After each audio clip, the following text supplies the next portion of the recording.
Hello, everybody, and welcome to another episode of the Smart Human Podcast. Today, I have the pleasure of talking with toxicologist and former director of the National Institutes of Environmental Health Sciences, Dr. Linda Birnbaum. Today, we talk about plastics, persistent organic pollutants, regulations of chemicals in the U.S., health effects, top changes to reduce exposures, and so much more. So stay tuned.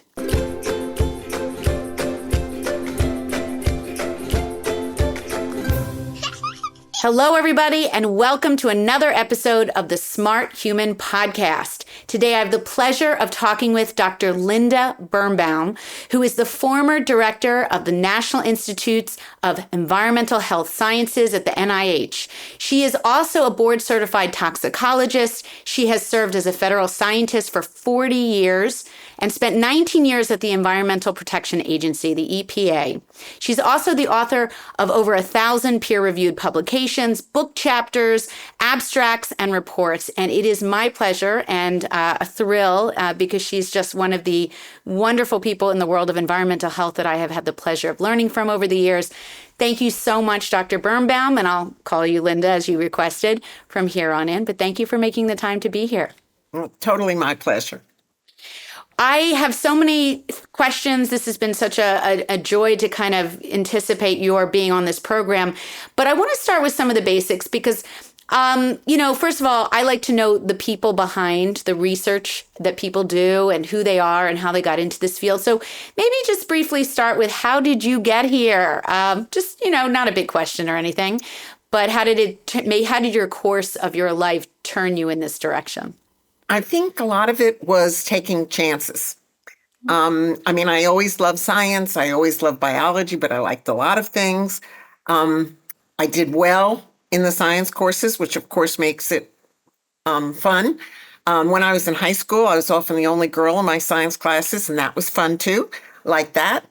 When I graduated from college, with a degree in biology, I was getting married 3 weeks later, and my husband and I he's a mathematician, and we applied to 6 different grad schools and made a very informed decision of where to go based on where we both got in and both got money. And so we went to the University of Illinois for graduate school. And I really, most of my courses, my degree says microbiology, my Ph.D., but most of my courses were biochemistry and molecular biology. After that, I started following my husband because we started a family at the same point. And so we were in Amherst, Massachusetts for 2 years. And then we moved to upstate New York to Hamilton College, spent some time there. And after a couple of years, we said there's something wrong with this picture. When it would snow on Halloween and snow on commencement, it was time to do something else. And then it was time for my husband to follow me. So I was able to get a position at NIEHS, a tenure track position. And once we moved here, we decided this is where we were going to spend our lives. And I was very, very fortunate. Spent 10 years at NIEHS, moving up the chain, and then was recruited to head the largest health research division at US EPA, which at that time was 3 miles down the road. So it didn't have to move the family. And after spending 19 years with EPA doing various things, I was recruited back to run NIEHS. And it was a lot of fun. Yeah, you've had such a great history in this field. And it's always so interesting because, the EPA was started when? I mean, really, when we talk about, NIEHS, boy, that's a tongue twister. These are, really organizations that were established at a time when there weren't even that many chemicals, or really it was sort of, you tell me. There were loads of chemicals. We didn't know anything about them. And unfortunately, most of them we still know very little about. But EPA started in 1970 and NIEHS started in 1966, initially as a division at NIH. But then our location is in North Carolina. We're the only institute that's not headquartered in Bethesda, Maryland. And that's because we were a payback from Jack Kennedy to the governor of North Carolina for having delivered a southern state to a Boston Brahmin. Huh. So that's really interesting. And so, like you just said and corrected me, which I think is important because your perspective over this many decades of this work and kind of seeing sort of the landscape of synthetic chemical development and use in the U.S. You really they had plenty of chemicals around, and this was post World War II. And that's when we had a huge, a huge increase in the amount of these chemicals that were being put out in the industrial world. But you're saying that we just didn't know enough about them in terms of safety. Well, so tell me a little bit. Yeah. I mean, if you go back to, say, 1980 or something, I don't know the exact number. I know there have been about 350,000 chemicals intentionally synthesized in the last, say, 50 years or so, approximately. And we really know... How many numbers? Say that again. About 350,000. And those are intentionally made. That doesn't account for things that are, changed in the environment, for example, undergo biotransformations or chemical transformations in the environment into something else, or things that are changed in our bodies to something else. So there's a huge number, and maybe we know something about maybe 20% of them. And because of the requirements that lack thereof in the government, we're basically allowing these 350,000 over the course of how many decades to kind of come into the products, come into the market, come into our bodies, essentially, without really any, required testing. Tell me how that kind of, the attempts to do that was. Yeah, so chemicals in commerce, for example, are treated very differently than, say, new drugs, which have to be tested extensively for safety before they can be used on the market. In general, I mean, almost in total, for chemicals, it's treated as innocent until proven guilty. There's a little bit of a problem with that because you start having a problem with a chemical, and then you've got to try to get it off the market when it's already there. So with some of the revisions of the Toxic Substances Control Act, which happened in 2016, the original law was in 1977, 6 or 8. Sorry.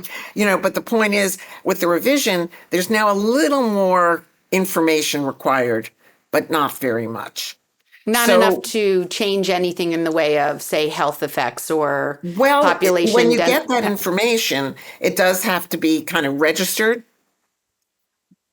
But to actually remove a chemical from commerce, unless a public health emergency is declared, it literally takes years, many years. I think people don't realize that asbestos it's still legal to sell asbestos. Now, EPA in 2024 did propose to actually ban all uses of asbestos, essentially. But a lot of that is being held up right now. Yeah, there's a few things being held up right now. And by the time we get this interview out, God knows there might be a little more change in the system. But we'll get to that in a minute. But no, to give this audience, if you don't mind, share with them some of your, scientific analysis of how, first of all, how chemicals work and what was discovered. Now, you're a toxicologist, which is interesting. When I was looking, you're a former toxicologist by the sense that you were trained under that, kind of body of knowledge. Actually not. Okay. I was trained as a biologist, and then I would say really molecular biologist who moved into biochemistry. And then I started doing some pharmacology. And when I came down to NIEHS as a tenure-track scientist, I actually had to look up the word toxicology because I was recruited to join the new National Toxicology Program. And I really didn't know what it was. And in some ways, it's 180 degrees the opposite of pharmacology. Interesting. You're looking for chemicals that might have adverse effects rather than focusing on chemicals that don't have adverse effects. So it was kind of the opposite. But kind of in my own research, which was predominantly laboratory animal work, although I did do some cell culture work, and I have collaborated with epidemiologists to do some human studies. A lot of my work dealt with a group of chemicals, universal group of chemicals called persistent organic pollutants, or POPs.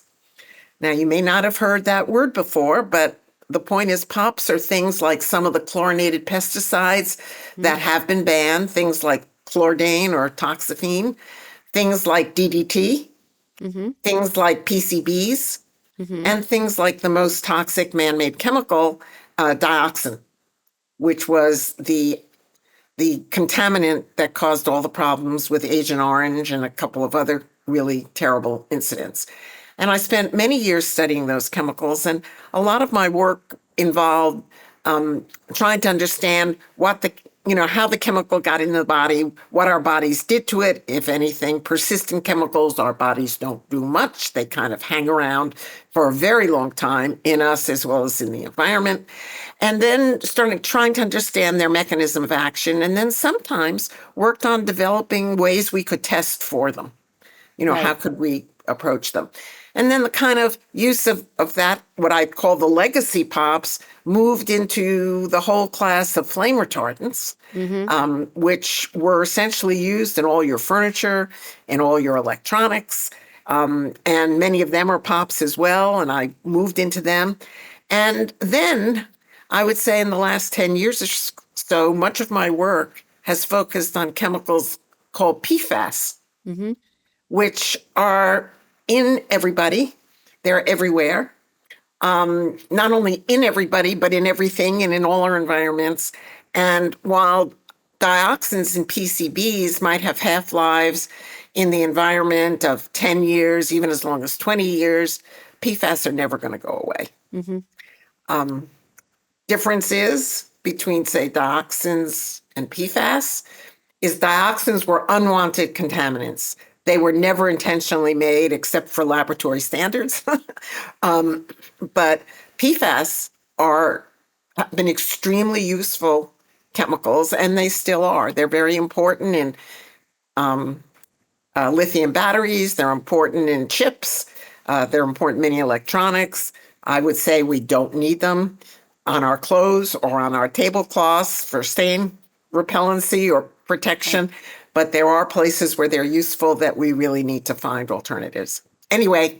Yeah, no, this is no, you did not go on too much. I mean, you just gave us the history of chemical development over the last, because really it's classes that are sent out into the world, aside from, like you said, dioxins, which are sort of a secondary regret type of thing. But essentially you're saying that, there was a whole establishment of regulatory or so-called, bodies to try to suss out the effects of these chemicals, but allowed them to come in anyway. Like it wasn't up the stream at the manufacturing sites and companies to do it themselves. So they had to be policed afterwards. That's because that's how the law is written. Right, exactly. And, Europe has a different approach. They require testing, not complete testing, but at least much more testing before a chemical can go on the market than is true in the United States. Yeah. I didn't mention that because I'm probably going on too long, but I've also done a lot of work with chemicals like benzene and butadiene, formaldehyde and stuff like that. In other words, chemicals that are volatile and are really important industrially, but really need to be kept in closed systems because we know that people living near the fence lines where these chemicals are used are at increased risk of multiple kinds of health effects. Yeah, and it's not just fence lines when we talk about, we don't have to go on and on about this, but, the water system, for instance. Even how these chemicals make their way, not just from the manufacturing plants into the products they're intended to put them in, but they make their way also from refuse, from sewage, from, Superfund sites, from, just dumps, into the soil that gets into the water, that gets into our bodies. And so tell me what are your thoughts on that whole life cycle of these chemicals that are being, created? I love, Ailey, the word, you're using the word life cycle is great because all too often people focus on the production or the use And they don't think about, well, what happens afterwards?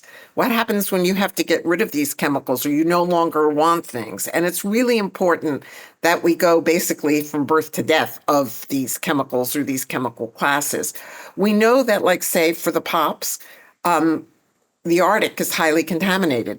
No pops were ever made in the Arctic. No pops were ever made in, used in the high Arctic, and yet they're there. And so even chemicals like two of the major forms of PFAS are finally regulated by the Office of Water for their levels in drinking water, and there are some restrictions on them. They were actually voluntarily removed from the market by the main producers, and some of those were over 20 years ago, but the levels in the Arctic are still going up. So a lot of things, travel, lots of chemicals, they don't stay put where you start making them. And so water is one source. Water ends up to be a major terminal place things go, as does sediment, for example. But then lots of things get into the air. So this getting to the Arctic is the process is called vacuum distillation.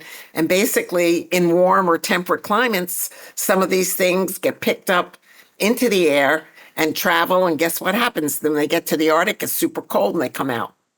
And so they get there. So, some of our most polluted people in the world are, for example, are Inuit peoples in Alaska, in northern Canada, in the Sami populations, for example, in Finland and Sweden and so on. Because for two reasons. First of all, they're northern. Second of all, their traditional diet involves eating your top predators, things like, polar bears or whales. And those animals are very, very heavily contaminated. Yeah, no, it's fascinating. And even in the local level here in New Jersey, interestingly enough, is when I get my water tested, it's high in VOCs. And it's high in this or it's high in that. And every locale in the country has a different overload depending seasonality or depending on how close to manufacturing or how close to, farming industry. But, we think of something like, the Alaska, the Inuit or, the whales, but it's really happening in our own backyards, really, in the U.S. Well, PFAS, as I said, are ubiquitous and they're in all our water.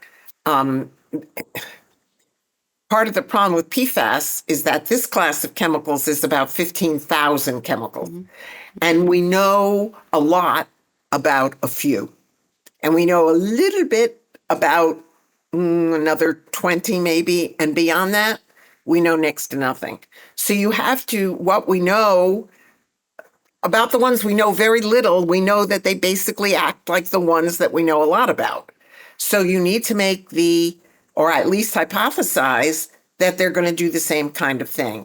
And what we do know for sure is they're never going to go away because the carbon-fluorine bond, PFAS are poly or perfluorinated alkyl substances. So that big term just means there's lots of fluorine atoms that are attached to the molecule. And that bond doesn't occur in nature. Now, it's been used, say, in the pharmaceutical industry for many years, because putting a fluorine on a molecule, guess what it does in your body? It makes it last longer, so you don't have to take the drug as frequently. That can be good. Sometimes it's not so good. And the same thing, there are pesticides that are PFAS. Same reason. It makes them hang around. But eventually, these chemicals, as well as the thousands and thousands that have been synthesized for different purposes, they may break down from a big PFAS to a smaller PFAS, but eventually they're not going to lose the fluorine, and you're going to end up with a small PFAS in the environment. And I can tell you right now, we're finding levels of one of the smallest PFAS, something called TFA, and that is present at maybe at least 10 times, if not more, the presence of all the other ones that we can measure. So, interesting. Yeah. No, and what you're telling us is that, well, now here I guess the question is, if we're thinking about how long it lasts in the environment, How long would it last in the human body? Because we know certain chemicals, all chemicals have a half-life, which means that 50% of it is gone in a certain amount of time that you designated as half-life, and then another 50% in that half-life time period designated. So BPA is like 6 to 8 hours, more or less, right? Well, that's oral BPA. There's Oral some BPA. data that suggests if your exposure occurs through your skin, that it can take much longer. Interesting. But And then, still not like, say, the PCBs or the dioxins or the PFAS. So the PFAS that we know the most about, the chemicals called PFOA and PFOS, have half-lives in people. The numbers are still a little squishy, but let's just say 2 to 5 years. There are some PFAS that we have half-lives estimates in humans 10 years. There are some that have much shorter half-lives, like 2 months or 1 month, or maybe even shorter than that. But if it was a drug, if a drug has a half-life of 2 months, that's considered a very long-lived, very persistent drug. Because what it means with things with longer half-lives is you can't get rid of them. Or if you want to get rid of them, it takes a long time. So as an example, like there's lots of chemical groups. We have bisphenols, we have, heavy metals, we have all sorts of different designations. The PFAS group, as you mentioned, 15,000 plus, different sizes, different functions. We use them and have them in different products like, food wrappers, which we know there's a movement away from that in the US at least, What does PFAS do in the human body? What are some of the findings that we've seen? Well, the findings are many. I'm not sure I've met an organ system that there haven't been reports that PFAS can impact it. But I think what it's clear is PFAS are associated with an increased risk of cancer. The ones that we have, the cancers that we have the most data for at this point are kidney cancer and testicular cancer. And the testicular cancer is especially interesting because that's a cancer of young adult men. Right. But there are some other cancers that are being reported. Let me just back up. It's kind of, if you build it, they will come. Well, it's kind of if you study it, you're going to find things. And people are now looking and finding things. We also know it impacts the immune system. And so there's a lot of data showing that PFAS can suppress our ability to mount or maintain a vaccination response. There's also data showing that PFAS may be associated with an increase in autoimmunity. And both of these are conditions we're seeing in our population. There's a lot more autoimmune disease being reported today than there used to be, different types of autoimmunity. PFAS are associated with preterm birth and some reduced fertility. They're associated with hypertension during pregnancy, which can be associated with preeclampsia, which is a life-threatening condition, both for the mother and the baby. PFAS are associated with effects on our endocrine system. We know the most about the effects on the thyroid system, but there's also evidence that it interacts with your estrogenic system, and so the female sex hormones and the male sex hormones. And then we know that there's an impacts on the liver, growing some evidence for liver cancer, but clearly evidence for some liver toxicity, and also lots of evidence for increased cholesterol, which is associated with an increased risk of heart disease. Yeah. That's a lot of illness. That's a lot of chronic disease. That's a lot of acute Correct. disease. And it's interesting because I don't know about you and how you feel about, I know we're tangenting into testing, but it's interesting. So, I test myself for a lot of things just for fun. This is my kind of fun, right? And I'm a little awkward, but yeah, no, this is what I do on a Saturday night is I get tested. Just kidding. But, I've done the PFAS testing, and now when they look at the normal range, and by the way, I have been working very hard. You may be doing the same to get rid of couches with, flame retardant chemicals. And that takes years to sort of get rid of the remnants once you've even gotten a better couch. And your Teflon fry pans. Exactly. And so slowly my journey, I've been kind of reshaping my home and my environment, my work environment, all that stuff. But when I did my PFAS testing, it was actually really good. I mean, it turned out, and I talked with the researchers that worked on the test, and it's a little more common to get these tests now. Do we all need these tests, do you think, or should we assume we're contaminated? And also, when you look at sort of the normal values, they're using the NIEHS data. Correct? So can you explain to this audience a little bit about what NIEHS is? Because this is one of the best things we've ever created in terms of, observing what humans, have in their bodies. So tell the audience, that would be great. Yeah, the NIEHS is a bi-yearly survey, statistical survey of what's in the American population. It involves a total of maybe 10,000 people. Every other year when it's done in a different place and with different people than it was done 2 years previous. But what it gives us is a snapshot in time of what the status of health really is in the American population. It can be broken down into male and female. It can be broken down into different age groups.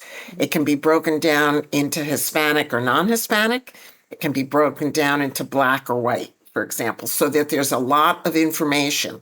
It's important to realize that, for example, when they're looking at chemical contaminants that might be in your blood or in your urine, they might only be measuring 2,000 people's blood for chemical A, and chemical B may be measured in another 2,000 people. So having this data, which began being collected in, I think, the 1980s, it's extremely worthwhile. It gives you an idea of where is the American population and how has it changed over time. So an example, in the 1990s and throughout the 90s and maybe the early 2000s, they were measuring the levels of dioxins in people's blood. It got to the point that because they were the contamination level was regulated, levels came down in the population, and it became hard to measure. And so what they said was, we're just going to look at pools. So that was very valuable information. Does that tell you, Ailey, that your levels have come down? No, but it says this is what's happening across the population. And it shows that regulations can really do good for the human health. I mean, there was some information on Prop 65 in California that just came out recently. They were looking at 38 different chemicals and found that when regulations were put into place with this Prop 65 requirement, where companies and locations had to actually say that there were toxic chemicals from this list that was designated as harmful chemicals were in that product. It had to be disclosed, or in this building, believe it or not. It's so interesting when you visit California, it'll say there are chemicals on Prop 65's list that are in this building. It's almost like, okay, what do I do? Do I walk in or do I walk out? I mean, but it turned out that reporting on those 38 chemicals, and they watched and they showed that regulation actually lowered a variety of chemicals, phthalates and PCBs in. Allie, we've known this for a long time. Yeah. Remember, when lead was removed from gasoline, within 2 years, lead levels dropped dramatically. Now, by controlling new additional sources of lead and trying to clean up lead contamination, we're getting levels are lower and lower and lower. So it's only, say, 10 years ago that if you said someone had a level of 10, micrograms per deciliter of lead, that was considered, that's okay. Or that was the action level. Then it dropped to 5. And now it's much lower than that. And that's because they regulate now, or the advisories come out based on the top 97th percentile of the population. So that number keeps getting lower and lower. But that's another example of where regulations have made a big difference. And we see that in NIEHS, not only with dioxins, but with PCBs and with DDT and DDE and some other things. Doesn't mean that those chemicals aren't still in the population, but the levels have come down. Right. And as you know, the NIEHS is such important data because it gives us an inkling of whether policy matters in a broad sense. Well, it shows you that policy has an impact. Impact. Okay. Yeah, I'll take that. And I mean, you can look at things like air pollution. And I think most people are aware, or remember that when the EPA was founded in 1970, the Cuyahoga River in Cleveland was burning.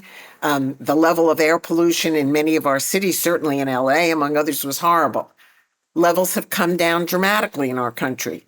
That doesn't mean that they're as low as we'd like them to go, because we still know that at the current regulatory limits, which are so low compared to what they were, say 30 years ago, but we still know that over 20,000 people, more people die. In fact, that number I think is 20,000 senior citizens die who wouldn't die if it weren't for those high levels. So there are many things that by having policy does have an impact. And I have to say, I thank California just about every day, because frankly, California has more stringent regulations than the federal regulations and more stringent than many other states. But with California being the fifth or sixth largest economy in the world, no producer wants to make something they can't sell in California. Yep. Flame retardants, the couch pile, TB 117 was explain that as an example of what you just said. Yeah, so TB 117 was established in 1977 in California, and that was required all furniture in California to have chemical flame retardants in the furniture. And the thesis that was promulgated was that this would bring down the level of fires. Well, what really brings down the level of fires is having cigarettes that stop burning if you stop puffing on them. But frankly, the tobacco industry for many years blocked those self-extinguishing cigarettes. And so a great amount of, say, house fires were related to smoking, or one way or not. Studies have shown that at the levels that flame retardants were put into furniture, they really didn't prevent fires. If they were 50% by weight, yeah, that'd do it. But they were usually 1% or 2% at most by weight. And in fact, that didn't really prevent what the flame retardants were doing was preventing the initiation of the fire. They really, once things were all burning happily, they didn't do much. It was a 12-second window that would allow a burn time in the beginning to get people out, essentially. And 12 seconds is inadequate. Right. And plus, it doesn't really work at the levels that were used. Anyway, as the data began to accumulate from 1977, I believe it was in 2014, that California acted and said, oh, no, you don't have to do this anymore. And that has had a tremendous impact, not only nationwide, but internationally. Yeah, and in our blood systems, I think that could reflect on why some people who people who get rid of their couches tend to have perhaps lower levels if they are tested. And again, I'm not encouraging testing, but I'm letting people kind of understand that there are studies that show when you're not around some of these big ticket items in home furnishings. But people need to understand, not immediately, since many of these chemicals have long half-lives in our body. Right. If you stop exposure today, maybe if you look a year from now or 2 years from now, you'll see a difference. Right. But worth doing. And again, all these different exposures. I do a lot of, if I tell you every 3 months, every 6 months, sometimes I'm doing a lot of crazy labs. And it's interesting. I'm an N of 1, right? But the idea, which means, one person in the study. But the idea is that, there are so many things that we can do to start now and to keep going, especially when we have multiple generations to follow. And we want to keep this out of the next generation's environment or what they choose to eat or drink. And so tell me a little bit about endocrine disrupting chemicals. So as a toxicologist, which you don't like to be called, but with your training. I don't mind being called a toxicologist. You don't mind being okay. It's the whole concept of the dose makes the poison that was sort of flipped on his head. Would you say how you? I think that's a misunderstanding and frankly a misstatement. The dose does still make the poison, but guess what? Different things happen at different doses. Okay. So it's not just the dose, it's the timing. And the timing could be, do you mean acute or do you mean long-term exposure, or it could mean, is this during development? Or is this during adulthood? I mean, all these factors, dose and timing, and inherent susceptibility, you know, remember nothing is just environment and nothing is just genes. It's always an interaction. So you've got the inherent susceptibility, and then this gets really complicated. We live in a soup. And so it's all the other things that are going on at the same time. So what you see or the results of what you see, dose is important, timing is important, who you are, and I would say where you are. And then I could say your past history. Yeah, I mean, the list goes on and on of all the confounders that make whether or not you develop a disease or an illness is very complicated. Correct. So that, I think, is something that a lot of people, it's hard to understand. Right. You know, infectious disease is much easier to understand up until a point. You know, there are also the subtleties because, you know, you get a cold, I don't get the cold. How come I don't get the cold? Or you got COVID and you had terrible effects and I got COVID and it was like, piece of cake. You know, why is that? Well, we could put it in context of our genes and your other exposures, for example. But with infectious agents, you get exposed to the agent. Let's say you get sick, you get rid of the agent, you get better. So it's easy to see. A cause and effect where there's not a cause and effect in environmental health as much, right? It's much harder. Right. You know, if you were dealing in occupational exposures, and a lot of environmental health came out of studying workers who were very highly exposed to things. And you could say, oh my gosh, look at the level of X that they got. It's 100 times what you'd get in what you and I would get. And you could easily see an effect. But in environmental health, what we're looking at is statistical changes in the population. And that's much harder to understand. Now, Ailey, I could give you an example that I think people do get. And people do accept the fact that lead causes lower IQ in children. But I can't look at you and say, you know, Ailey, if when you were little, you'd had a little bit less lead, you'd have 5 more IQ points. That's something you can't do in an individual. Right. Okay, so it's based upon looking at enough people and understanding what's happening. And when it informs the precautionary principle, right? I mean, this is how we formulate the choices that we make from the science of the masses and epidemiologic studies. And so I'm glad you used the term precautionary principle because that term has been, I would say, often misused, especially in the United States. The precautionary principle does not say you act when you know nothing. It says you act when you have concerning information. And I think that that's a big difference. In other words, so if we know, I'm going to go back to PFAS for a minute. If we know that the chemicals we know something about in that huge class have lots of adverse effects, and we know that all the 15,000 chemicals are never going to leave our environment, certainly not in our lifetimes or our children's or grandchildren's lifetime, the precautionary principle says that's pretty concerning. We need to act. Yeah.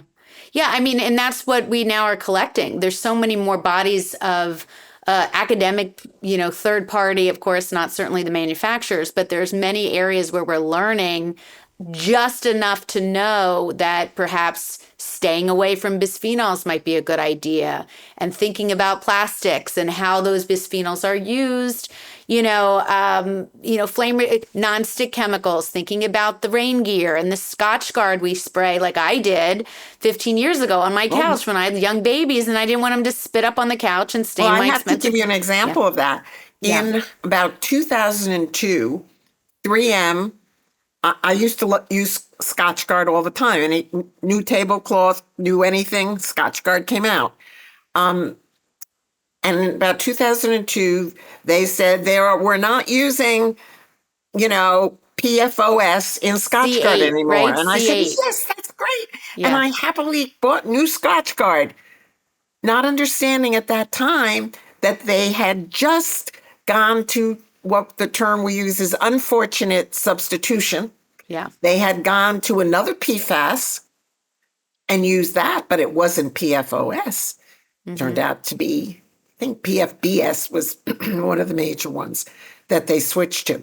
So in other words, we have this history, I would say, in the chemical industry of moving from one chemical that we've learned is a problem to a closely related chemical that we just don't know anything about.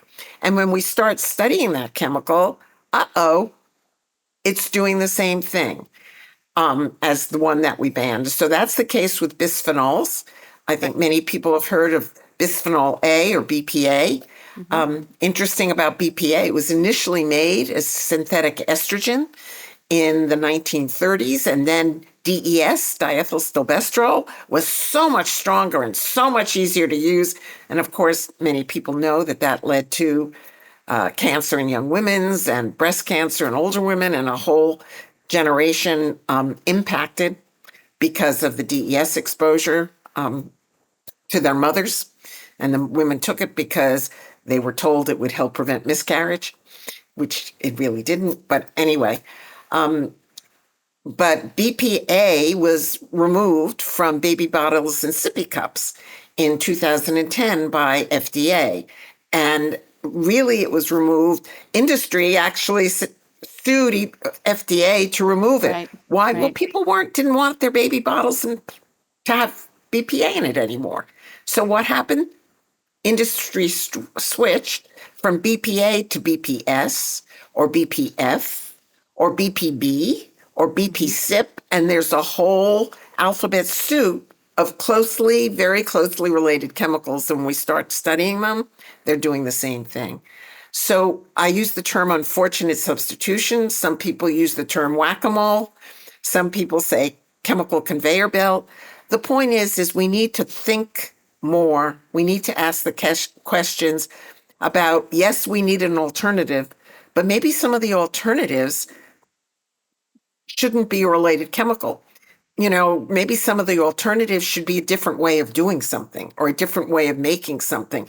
If your objective is to have baby bottles that are safe from all things, maybe you do something totally different. You don't keep trying to use plastic.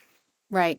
And that's the whole the concept behind start to finish green chemistry, where you create something that will have the life cycle of that product, where it goes, where it gets distributed, how it gets broken down and destroyed, really is studied carefully so that we know that these things are not going to be forever in our bloodstream, in our systems of water and that kind of thing. And, the BPA issue is just really remarkable because, as you said, there's regrettable or, as you said, what was the word you used? Not regrettable. Unfortunate. Both sad situations. Right. But the idea is that, when people say, oh, should I get a BPA cans? I said, well, you're not going to find them. They're so few and far between. Or, my water bottle says, hey, BPA free. And it's a constant education on the fact that, we're being lied to in a sense. We're being told that we don't have this toxic chemical we've learned about that made a lot of media, got a lot of media attention. And yet here we are being lied to in the sense that we have plastics that likely do have regrettable substitutions. So plastics, I've been really campaigning against the PFAS, and now I'm kind of as well plastics, because plastics are also, many of them are never going to go away. We know that each one of us is pooping out, sorry to get gross, about a credit card's worth of plastic every week. Every week, not every year. Every week. We know that a brain has about 10 grams of plastic in it. And there's lots more plastic that's stuck in our brains as compared to our liver and kidney. Data is emerging rapidly. And so there's beginning to be, we have evidence from some aquatic systems. These tiny plastic particles can actually cause physical perturbation and impact the systems. We're beginning to see some of that data in mammalian and even some human data. But a lot of the concern we have about plastic is all the chemicals that are associated with plastic, but aren't chemically bound to it. So it's kind of like a saturated sugar solution in a sense. If you add more water, the sugar will go stay in solution. If you remove the water, it's going to start coming out. And what happens with the plastics is things like the bisphenols and the phthalates and some of the flame retardants and some of the PFAS are some of the major, let's just say, plasticizers that are present. And when they get into, before they ever get in your body, we've known for 30 years, do not heat in plastic. And yet lots of people do. It's so darn convenient. You bring it home from the Steaming store. bags with vegetables and all of this. It makes one step. Because when chemicals move more rapidly when they're in a warm environment. So the hotter it is, the more they're going to migrate and they're going to come out of the plastic and go into your food. And that goes for coffee cups. I mean, we run around to our favorite coffee cup, our coffee stores, and they basically, cups that are made of paper have to have some coating or else literally they would fall apart. Correct? Yeah, so take out food. I need to do some reading about what those, many of the coatings were PFAS. Yeah. Most of many McDonald's, Starbucks and stuff have moved away from the PFAS. I don't know what the coatings are today. Right. And they're not going to be disclosed. I mean, it's very hard unless you have academic testing and it's different companies and they come from different parts of the world, manufacturers. So, the solution. I don't think the manufacturers are out there to kill us, make us sick. I think they're trying to find something. So I believe there are some coatings that are now like kind of sugars, like long chain sugars and things like that. I just don't really know, but it is a concern. And so for those of us who have our stainless steel water bottles or stainless steel containers it really is good for us as well as good for the environment to take them around with you. I know I've started this, some people laugh at me and I say that's fine, but I take containers with me when I go out to eat. I do too. You and I are going to have dinner together because we're the only ones that my kids are laughing at me, but at this point they gave up. But I do too. I take my water from home, filtered in glass and stainless steel, and it doesn't even bother me anymore. It's just a matter of making it a habit. So in addition to if you're carrying a purse or something, you also carry a bag with your take-home containers. And, I think some of this is a cultural change that we can begin to work for. I think many people are familiar with the Montreal Protocol. And, which that was put in place to reduce the ozone hole, which was being caused by the chlorinated hydrofluorocarbons. Well, what did we do? We moved to just fluorohydrocarbons. They are not as bad at impacting the ozone hole, but guess what? They're actually PFAS. Sometimes, but still, the hypothesis or the approach with this was the issue of essentiality. So the chlorohydrocarbons were banned because they weren't essential. They had something that we now know isn't great, but it was a little better. So you have essential things. Well, if you don't really need it, stop. Get rid of it. Stop making it. If you really need, let's say, that function, you look for an alternative. And if there's a safe alternative, you move to the safe alternative. Or maybe you find a different way to get done what you want to do. If you absolutely essential and there's no alternative, you continue to use it and then you start looking for alternatives.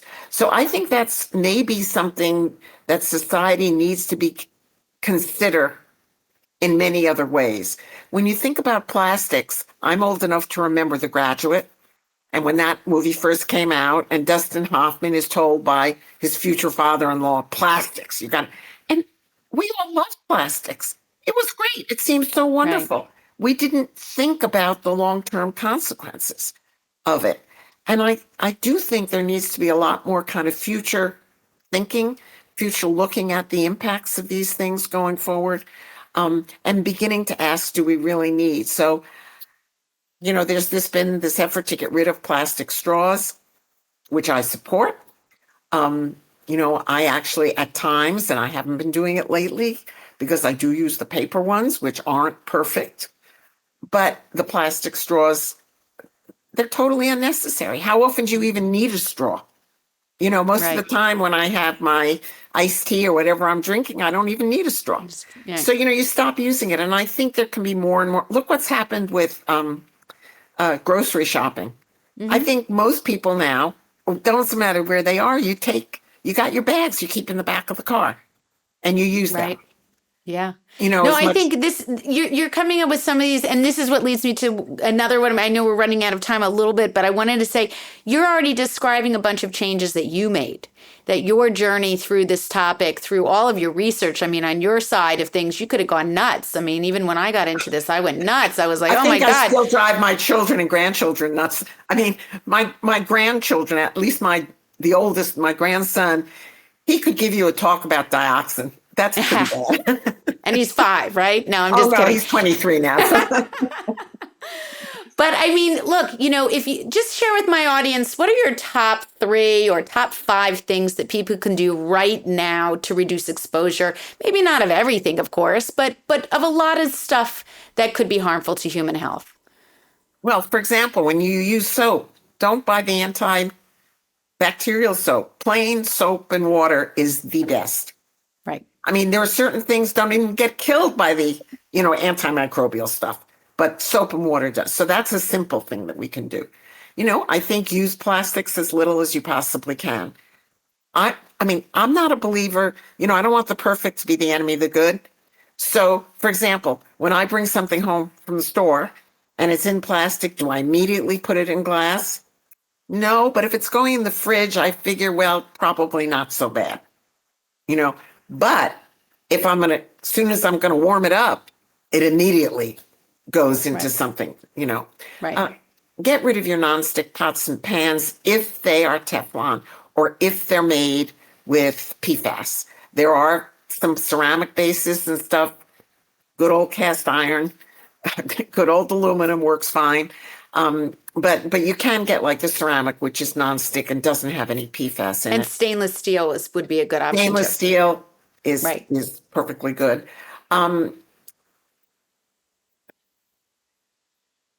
Filter your water. You had filter your water, and I'm sure you filter it to some degree, depends on what you want, but then you bring it with you. I think that's a really wonderful recommendation. Yeah. I mean, do I ever buy bottled water?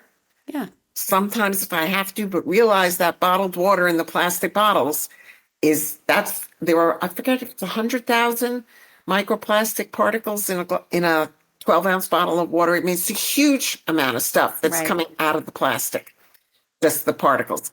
And that depends if it wasn't heated. You don't know where it came from on a truck from Texas, right? So we don't even know if it's leaching more depending on how that's shipped or manufactured. I do buy organic when I can. And I do it because, and this is what's not fair, I can afford it. And it's accessible. And I think that this is a huge issue because in general, organic stuff is going to have less pesticides and less other contaminants than non-organic. But it's not available to everybody. And I think that's an issue. I don't know. I will push back on that just a sec because I do a lot of pricing in different areas. And frozen USDA organic, which contain so much nutrient value because they're flash frozen. I mean, yes, they're in plastics, don't get me wrong, but they're also all these big box stores, all these ShopRite Nationals and McCaffrey's and Stop and Shops. They actually have, they make their own. So it lowers the price point to almost democratize organic food to some degree. Well, that's great. I mean, I'm not an expert in that. I tend to go to the farmer's market. Oh yeah. Good for I think it's getting better. I think if there is a discrepancy in pricing, I think people should really know that frozen organics are far better even than fresh, often from the supermarket, not fresh from the farmer's market, but fresh organics in the supermarket travel a long distance. So I'm constantly trying to show people that frozen organics. For letting me know that. Yeah, no, it's cheaper, it's available, it's, cleaner, more nutrient value. It almost, sadly, when I grew up with fresh was everything, right? But sadly, I think frozen organics are going to be I the think new it really it. depends what you're going to Yeah, do, how you're going to cook something, whether the right. frozen works. And Sure. in many cases, frozen does. I mean, Yeah, I used to have a big garden and I used to, freeze everything. That was fantastic. great. So you asked about, I'm trying to think about some of the other things I do. I do what makes sense to me. So, I Yeah, mentioned already, never microwave, never heat in plastic. yeah. I've been doing that for probably almost 30 years, when I first kind of became aware of that. Um, don't beat yourself up because stress is an endocrine disruptor and does impact and interact with a lot of other kind of chemical exposures that you might have. So I think it's important, just to do what makes sense to you. So if you hear of something which is a problem, I mean, the recent data that's come out about, for example, black plastic, Hmm. and that there are, black plastic is often recycled from electronics and often has flame retardants in it. There's been some controversy about how high the levels are. Right. You don't Washington need, Post had some what, retraction, or there was for some issue example, there. wooden utensils work really well for many things. Right. And it depends what you're doing. So do what makes sense to you. Take your, cloth bag to the supermarket. Take your cloth bag with you when you go shopping. Bring your own take-home containers, when you go out. I think these are things that we can all do. And then I guess the other thing would be let your policymakers Right. know. Let them know when things are causing concerns and causing problems. And I was going to ask you, as someone who's been in the government system of regulation or observing and testing and studying a lot of these chemicals, what would be three things? I mean, we have a new administration. By the time this gets aired, which may be a couple, like 2 months from now, so things are going to change fast, I'm sure. What do you think would be three or four good recommendations that this new Robert Kennedy Jr. could really put out there in terms Well, of I think changes if to you, our health system. I almost hate to say it, but if you've read the Make America Healthy Again executive directive that came from President Trump on February 13th, it's pretty good. Hmm. It focuses on chronic disease. It focuses on ultra processed foods. It focuses on environmental contaminants. It talks about things like all the electromagnetic radiation, for example, that we're exposed to. I think there are opportunities for those of us who are concerned with environmental health. I think there are real opportunities there because, in general, today, with environmental exposures, we're not concerned with a single, high level exposure. Our concerns are predominantly with ongoing, long, chronic exposure to low levels of things, Right. which do have effects. And some of them you may not see for decades. Right. Some of them, things that are happening to our children, are actually caused by what happened to them before they were born. And we might not see them until they're older.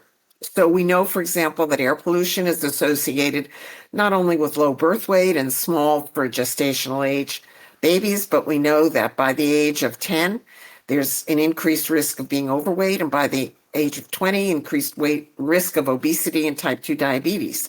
We're seeing some of the same things with certain endocrine disrupting chemicals, including PFAS, the same kinds. But it's, the babies, you have no idea. The increase in incidence of autism spectrum disorder, the increase in ADHD, these are real. And they're tremendously concerning because they have lots of impacts. Hmm. And then I think the other thing is I think that there are going to be opportunities for us to look more holistically at what the exposures are. So much of what has been done is based on, one at a time. I'm going to look at chemical X and see what it does. Nobody's just exposed to chemical Right. X. And It's a we mixture. we Yeah. need to look at the mixture because we see that can have, we're not seeing much evidence for antagonism, which would be where one chemical blocks another. You do Right. have that with, for example, drugs, but you don't have much of that with environmental.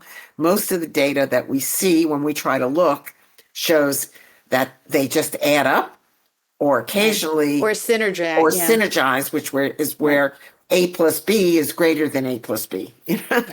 Right. And I think we have to be alert to those kinds of things. And how do you rationalize? I mean, we need science and research to do that, and yet there's NIH cuts, and it sort of feels unsettling that we have such great directives and really great plan in terms of some of the food system changes, as you pointed out. But I wonder how we get there. I think we're all everything's in a state of flux. It's Right. great concern. I think the efforts to dramatically cut the federal government have been done like just with a chainsaw, Yeah. not directed. At NIH, I know, since I'm a scientist emeritus there, I know, for example, that the acting director is basically saying NIH is going to change. It's going to be different, but it's going to be great. So I'm hopeful that will true. I mean, at the moment, though, there's a great deal of trauma. We're losing a Right. lot of our young new blood. I know at NIEHS, for example, they had just recruited 2 brilliant tenure track scientists. It's taken over a year to recruit these people, and they've been let go. Right. And that's just 2 out of many. Right. And the same thing is happening at other science agencies. It's happening throughout the government. I mean, in all kinds of things. So I'm Yeah, hoping. it's unsettling, and we don't know where exactly the direction's going. We're all hopeful that there's some really great things that come out of this change in leadership. So I think we just have to kind of wait and see. And by the time this gets aired, I hope we have good Well, things to Haley, all I share. can Yeah. say is Yeah. we have to do what we can to Right. help things go in the right direction. So Right. if there's an opportunity to speak to, for example, Kennedy, or some of his people, I mean, I will. I actually have a little bit, Yeah. because I think that we want the science to be right. Right. So get in there and at least be part of the conversation, and let's see if we can make Absolutely. things. I agree. I really think that's an excellent answer. I will tell you, Dr. Birnbaum, Linda, it has been an honor to talk to you. I've loved your work. I've followed your work. We have colleagues in common, and I'll tell you, there's nothing I love more than speaking to people that I respect. And you have been a fabulous part of my education over the last decade. So thank you for taking the time. Is there anything else you'd like to share? It's been really interesting. I love some of the questions you've brought up. Some of them are going to make me sit down and think a little bit more, Okay. going forward, like to come out with what are the 3 things or the 5 things, kind of. I think that's great to think about. And happy to have been able to do it. Yeah, no, you're wonderful and lovely as well, which is such a nice thing. So thank you again, Dr. Birnbaum. It was a pleasure having you. And thank you, everybody. I hope everyone stays well, be well, and we will share soon. Take care. Bye-bye.